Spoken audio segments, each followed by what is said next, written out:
lahko poveste, kaj pomeni prihod štempelj ure na Univerzo v Mariboru? To pomeni popolnoma nerazumevanje, kar se tiče študentske organizacije, zakonodaje o delovnem času.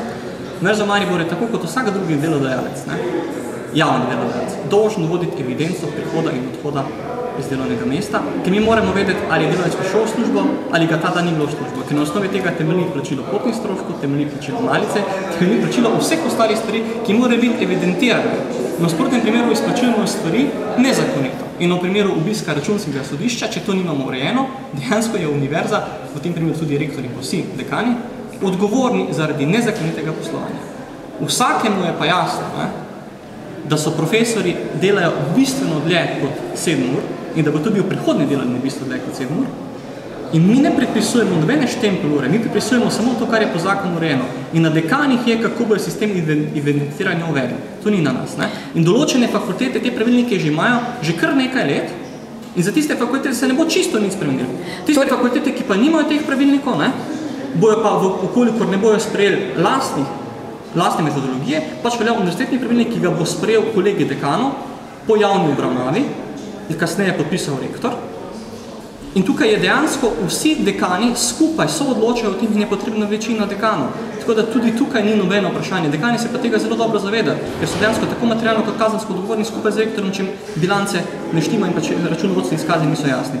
In to problematizirati, je samo, bomo rekli, neka stvar, ki nima nobene veze. Res pa je, da tako kot na vsaki inštituciji, ki ima 1800 zaposlenih, obstajajo izjeme, ki se jim pa zdi problem vsak dan v službo priditi. Ampak to pa ni naša država. Dobro, to zdaj, ko govorite vsak dan, ampak torej ne pomeni štempelj ura za omejevanje časa, konkretne ure, recimo od 9 do 1 ure. Se to sigurno ne bo zgodilo? Ne, v tem sploh ni vprašanje. Želeli bi samo urediti, in to je stvar vsakega študijskega procesa na fakulteti, da obstaja del dneva, kjer bi bila večina ljudi prisotnih. Zakaj? Zaradi organizacije sestankov, zaradi organizacije dela kot takšnega. Kdaj to je, na kakšen način to je pa odvisno od tistih, ki izvajajo študijski proces. To je odvisno od fakultet. To se ne da administrativno urediti za celotno univerzo enotno in temu tudi ni namen. Ampak mora biti pa krovni pravilnik, ki opredeljuje ravno te izjeme, ki jih potem na fakultete določijo.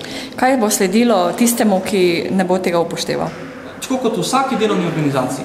Če nekdo ne hodi v službo, verjetno ne more biti tam zaposlen, vse to predvidevamo.